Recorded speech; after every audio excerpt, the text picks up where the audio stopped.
नमस्कार विद्यार्थी मित्रांनो.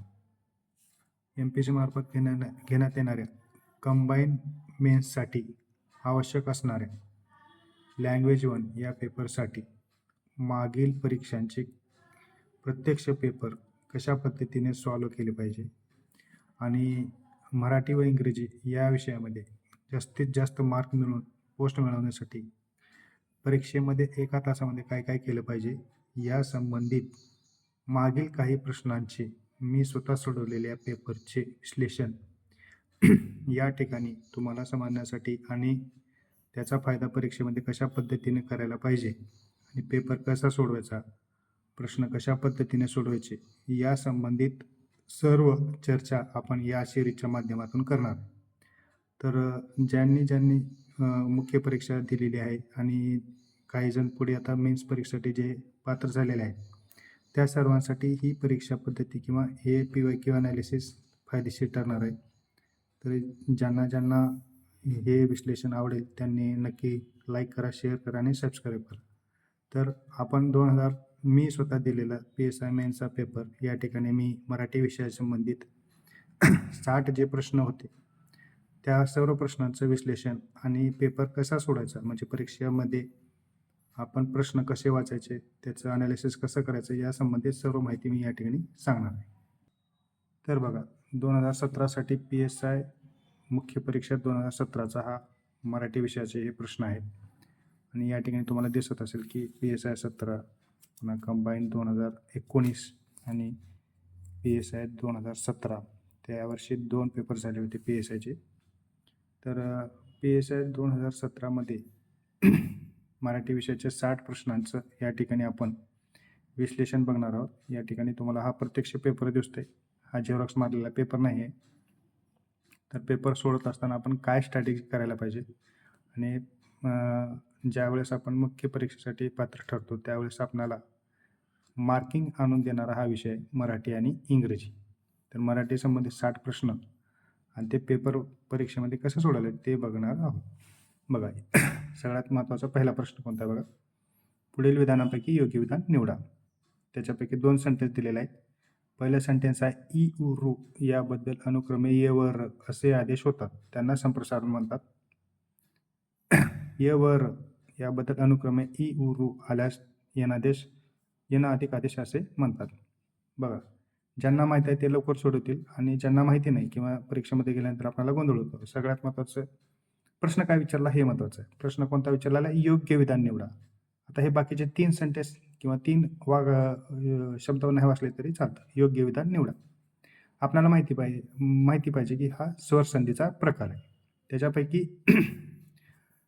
इ उ रू याबद्दल ये व र असे आदेश होत असेल तर त्याला म्हणतात यनादेश आणि ये व र याच्याबद्दल इ उ रू असे आल्यास त्याला म्हणतात संप्रसारण. म्हणजे हे दोन्ही विधान चुकीचे आहे.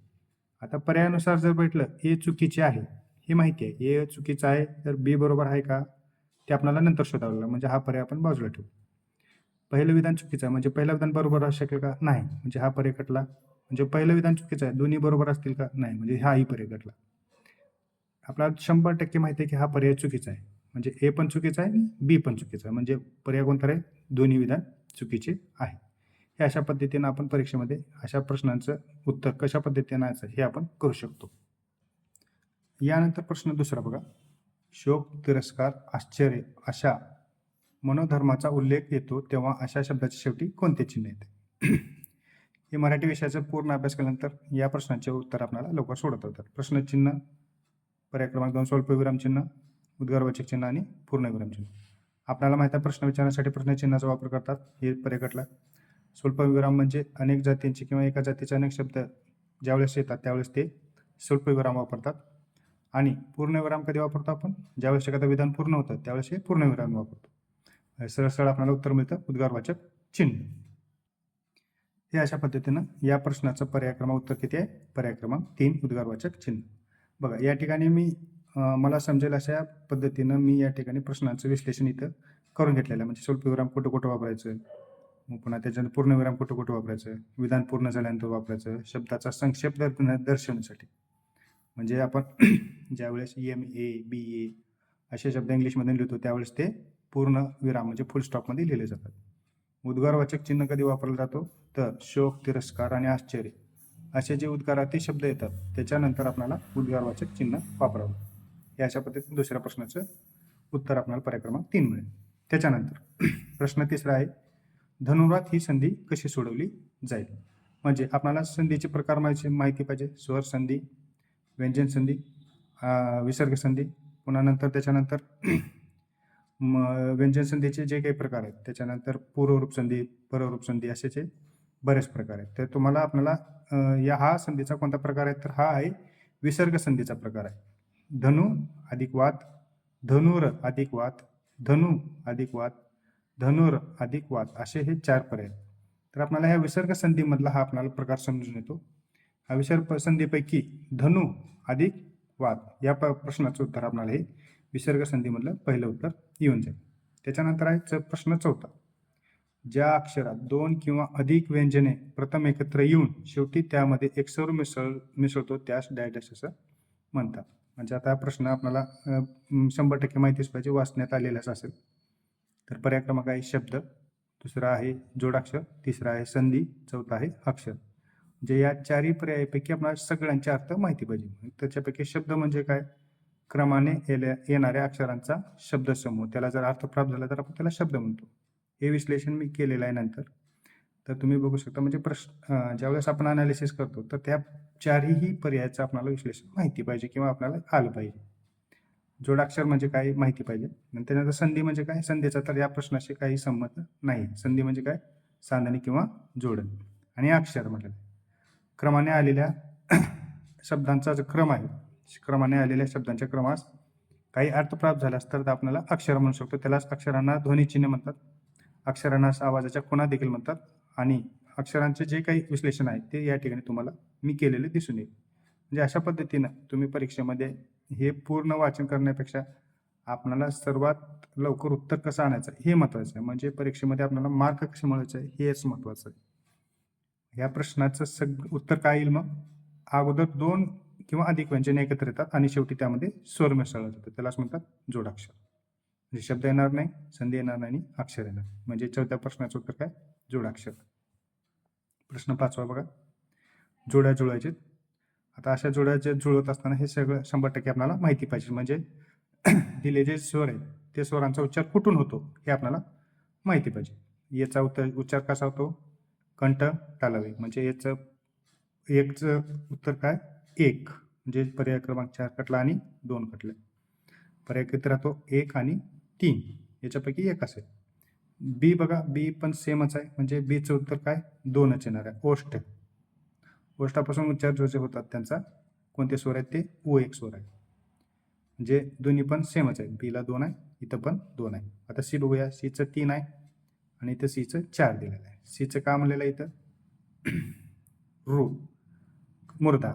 म्हणजे मुर्देपासून जे उच्चार होणारे स्वर आहेत ते कोणते कोणते आपल्याला माहिती पाहिजे. कोणते कोणते, ट, ठ, ड, ढ, न, र, श, ळ असे उच्चार होतात. म्हणजे रू हा स्वर येतो आणि हे बाकीचे व्यंजन.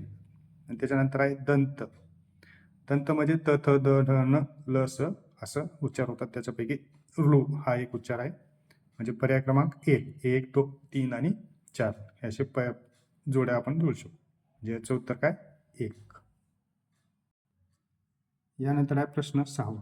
प्रश्न 6वा बघा, जी या स्त्रीलिंगी सर्वनामाचा विकार होऊन सप्तमीचे विभक्तियुक्त रूप काय होईल असं विचारलेलं आहे. आपल्याला सर्वनाम पाहिजे, सर्वनामाचा कोणता प्रकार आहे ते माहिती पाहिजे. जो, जी, जे म्हणजे संबंधी सर्वनाम दिलेलं आहे. मग त्या सर्वनामाचा स्त्रीलिंगी विकार होऊन सप्तमीचे विभक्ती रूप काय होईल हे ओळखायचं आपल्याला. आपल्याला सप्तमीचे रूप माहिती पाहिजे. आता सप्तमी विभक्तीमध्ये कोणते कोणते होतात सप्तमीचे, त्यांना पर्याय कोणते कोणते लागतात हे माहिती पाहिजे. म्हणजे सप्तमीचे विभक्ती रूप, सप्तमीची जी विभक्ती असते त्याच्यानंतर त्याला पर्याय कोणते होतात, त, इ, आ. म्हणजे ज्या शब्दाच्या शेवटी त हा पर्याय जोडला जातो किंवा त्याला काय म्हणतो, प्रत्यय म्हणतो आपण त्याला. ते प्रत्यय जोडत असताना आपल्याला ह्या पर्यायापैकी त हा प्रत्यय कोणत्या कोणत्या शब्दाला जोडलेला किंवा सर्वनामाला जोडलेला आहे ते आपल्याला शोधायचं. बघा, पर्याय क्रमांक 1 आहे जिला, जीस आणि जीस. पर्याय क्रमांक 2 बघा, जिचा, जिचे, जिच्या. जीच्या जी जसं तसं उत्तर राहील का हे राहणार नाही, म्हणजे पर्याय क्रमांक 3 कटला. जो जी जे जे ज्या हे जे येतं ते कोणतं तर संबंधी सर्वनाम असतं. जिला जीस आणि हे जे पर्याय असतात ते द्वितीय किंवा चतुर्थीचे आहेत. ला स चला ना ते हे जे पर्याय असतात ते द्वितीयाचे असतात, म्हणून हे पर्याय येणार नाही.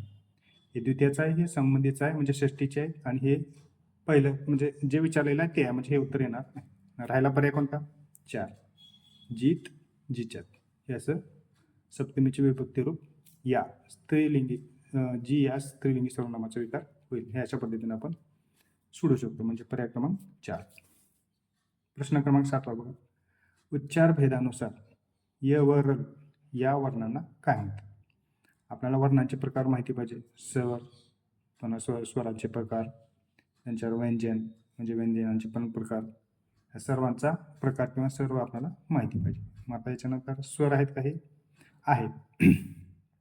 मग त्या स्वरामध्ये कोणते स्वर आहेत ते माहिती पाहिजे. य व र म्हणजे याच्यामध्ये 2 उच्चार, याचा उ होतो, वचा याचा ई होतो, वचा उ होतो, रचा रू होतो, लचा लो होतो. म्हणजे प्रश्न पहिला जो आहे तो पहिल्या प्रश्नानुसार याचा आपल्याला उत्तर शोधता येईल. म्हणजे मागच दिलेलं आहे ते बघा.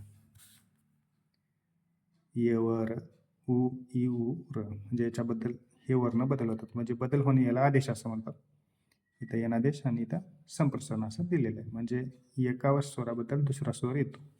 हाच प्रश्न इथं आहे, म्हणजे प्रश्नाचं स्वरूप तेच.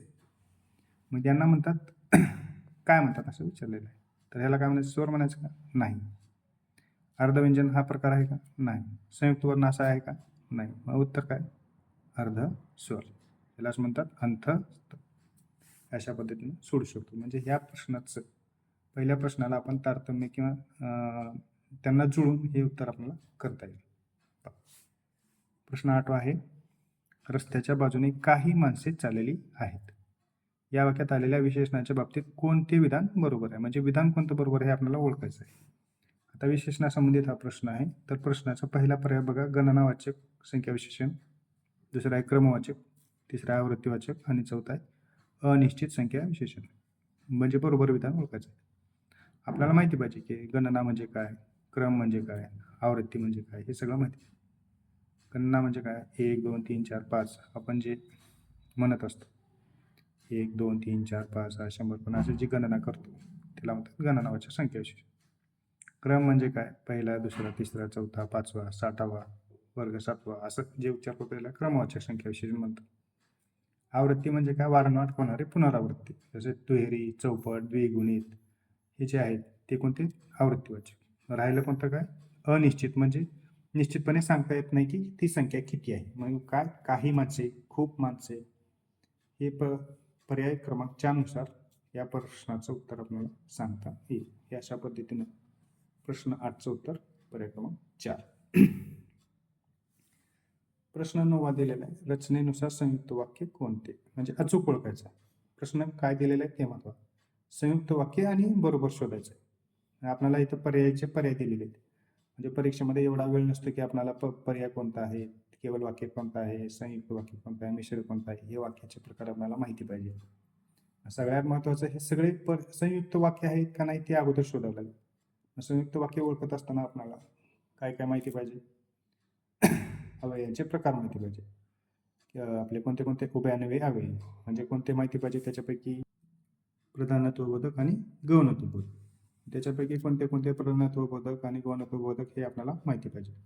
संयुक्त वाक्य ओळखत असताना आपल्याला प्रधानत्वबोधक उभयान्वयी अवयवांचे प्रकार माहिती पाहिजे. त्याच्यात समुच्चयबोधक, विकल्पबोधक, परिणामबोधक हे आपल्याला माहिती पाहिजे. मग बघा पर्याय क्रमांक 1, तो 4 वाजता एसटीने पुण्यास न सांगता, ती 4 वाजता एसटीने पुण्यास न सांगता गेली. या वाक्यामध्ये सरळ सरळ वाक्य आहे, म्हणजे इथं कुठंही 2 वाक्य एकाच शब्दाने जोडलेले नाही आहेत. म्हणजे याच्यामध्ये कोणताही उभयान्वयी आलेला नाही आहे. ना समुच्चयबोधक आलेला आहे, ना विकल्पबोधक आलेला आहे, परिणामबोधक आलेला आहे. कोणताही आपला अव्यय दिसत नाही. म्हणजे हे वाक्य झालं कोणतं वाक्य? केवळ वाक्य. हे करून आपल्याला उत्तराकडे जाता येते का ते बघायचं आहे. संयुक्त वाक्य ओळखायचं म्हणजे पहिलं संयुक्त आहे का? नाही. मग इथं बघा पहिल्या पर्याय क्रमांक आहे. फक्त ए व बी बरोबर पर्याय आहेत का? ए बरोबर आहे का नाही, म्हणजे हा पर्याय कटला. त्याच्यानंतर पर्याय क्रमांक 4 ए पण कटला आणि हा पण कटला. तर इथं पण बी आहे आणि इथं पण बी आहे, म्हणजे बी हे वाक्य बरोबर आहे. शोधायचं काय आपल्याला, डी बघायचं किंवा सी बघायचं. सी बघूया आपण. काय म्हणलं सी, प्रसंग कोणताही असला तरी संतांची चित्तवृत्ती बदलत नाही. अटदर्शक आहे किंवा संकेतदर्शक आहे. मग हे संकेतदर्शक असणारे गुणत्व बोधक असतात. त्याच्यानुसार जो प्रसंग किंवा जरी प्रसंग कोणता असला तरी संतांची चित्तवृत्ती बदलत नाही. म्हणजे हे कोणतं वाक्य येतं, मिश्र वाक्य येतं. म्हणजे हे पर्याय बरोबर आहे का नाही, म्हणजे सी पर्याय कटला, म्हणजे हा पर्याय कटला. उत्तर काय, बी आणि डी हे या 9व्या प्रश्नाचं उत्तर आपल्याला शोधता येईल. बघा 10वा प्रश्न बघा. समानार्थाचे म्हण विचारलेलं आहे. आता हे म्हणी, वाक्यप्रचार, हे समानार्थी शब्द, हा शब्द सिद्धीचा भाग आहे. त्याच्यानुसार ते आपल्याला माहितीच पाहिजे. पालत्या घड्यावर पाणी या म्हणीच्या समानार्थी म्हण ओळखा म्हणलेलं आहे. म्हणी तर सगळ्याच माहिती आहेत, पण समानार्थाची ती पण अचूक विचारलेलं आहे. समानार्थी आणि अचूक. आता अचूक ओळखायचं आपल्याला. अचूक ओळखत असताना मग ह्या सगळ्यांचे अर्थ माहिती पाहिजे. त्याच्यापैकी चुकीची कोणत्या हे माहिती पाहिजे आणि त्याच्याशी संबंधित असलेली बरोबर कोणते हे पण माहिती पाहिजे. बघा, पलत्या घड्यावर पाणी म्हणजेच काय, काही केले तरी आपले परिश्रम काय वाया जातात. रात्रभर वाचली गीता, कालचा गोंधळ बरा होता, गाढवाला गुळाची चव काय, शहाणाऱ्या शब्दांचा मार, हे पर्याय बसतात का, नाही बसत. म्हणजे कुत्र्याचे शेपूट वाकडे ते वाकडे राहतात, वाकडेच. या पालत्या घड्यावर पाणी या म्हणीची ही समानार्थी म्हण आहे, हे आपल्याला या ठिकाणी दिसून येतं. म्हणजे पर्याय क्रमांक 1. प्रश्न 11 बघा. 18 गुणांचा खंडोबा या वाक्यप्रचाराच्या विरुद्ध अर्थाचं वाक्यप्रचार कोणता हे विचारलेलं आहे आणि तो विरुद्ध अर्थाचा अचूक पर्याय निवडायचा आहे. 18 गुणाचा खंडोबा म्हणजे काय हे माहिती पाहिजे आपल्याला. 18 गुणाचा खंडोबा म्हणजे कोण, लबाड माणूस. लबाड माणसाच्या विरुद्ध अर्थाचे म्हण किंवा ह्याच्या विरुद्ध कोणता पर्याय येतो हे आपल्याला शोधायचं. म्हणजे पोटाचा पाईक हा असला पर्याय काही असणार नाही. त्यांच्या उपरट्या काळजाचा म्हणजेच वाईट वृत्तीचा, अगोदरच वाईट वृत्तीचा, म्हणजे लबाड माणूस म्हणजेच वाईट वृत्तीचा किंवा कृतीचा, हे समानार्थी झाले. आपल्या शोधाच्या विरुद्ध अर्थाची आणि ती पण बरोबर असले. उंटावरचा शहाणा म्हणजे कोणता, मूर्खपणाचा सल्ला देणारा, तो पण एक लबाड माणूस असू शकतो. हे पण लबाड माणूस असू शकतो. मग अल्लाची गाय म्हणजे काय, गरीब व्यक्ती. हे याचा अर्थ माहिती पाहिजे. अल्लाची गाय म्हणजे काय, अल्लाची गाय म्हणजे काय, गरीब व्यक्ती. याचा पर्याय काय, मग हे लबाड माणूस आहे म्हणजे धूर्त असणार आहे, काहीतरी उद्धटपणा करणार असणार. मग त्याच्या विरुद्धात ते कोणतेही शब्द आहे, अल्लाची गाय म्हणजेच गरीब व्यक्ती. म्हणजे 11 या प्रश्नाचं उत्तर काय, पर्याय क्रमांक 2. तर अशा पद्धतीने या ठिकाणी मी 11 प्रश्नांचे उत्तर कशा पद्धतीने परीक्षेमध्ये सोडायला पाहिजे हे थोडक्यात मी सांगितलेलं. याच्यानंतर अशा आजपर्यंत झालेल्या आणि मी स्वतः दिलेल्या पेपरचं विश्लेषण या ठिकाणी मी तुम्हाला तुमच्या गट क परीक्षेसाठी येणाऱ्या 21 सप्टेंबरला होणारी गट क परीक्षेची मुख्य परीक्षा आणि येणाऱ्या कंबाईनसाठी विशेष लाभदायक असं हे अशी ही PYQ सिरीज असणार आहे. तरी सर्व विद्यार्थ्यांनी या सिरीजचा नक्कीच त्यांच्या परीक्षेसाठी वापर होईल आणि त्याचा फायदा त्यांना होईल. परीक्षेमध्ये काय काय चुका टाळायच्या, काय करायचं, ह्या सगळ्या गोष्टीचा या ठिकाणी आपण चर्चा करणार आहोत. तरी तुम्हाला आवडल्यास या टेस्ट सिरीज या ठिकाणी आपण टेस्ट सिरीज म्हणण्यापेक्षा ही PYQ विश्लेषण सिरीज असणार आहे आणि ते याचा माझा एकच उद्देश आहे की तुम्हाला या सर्वांचा परीक्षेमध्ये काय करायचं काय नाही याचा फायदा व्हावा. ठीक आहे. तर आवडल्यास तुम्ही नक्की शेअर करा, सबस्क्राईब करा आणि हा व्हिडिओ तुमच्यापर्यंत आणि तुमच्या मित्रमैत्रिणीपर्यंत नक्की पोहोचवा हीच माझी अपेक्षा आहे. थँक्यू.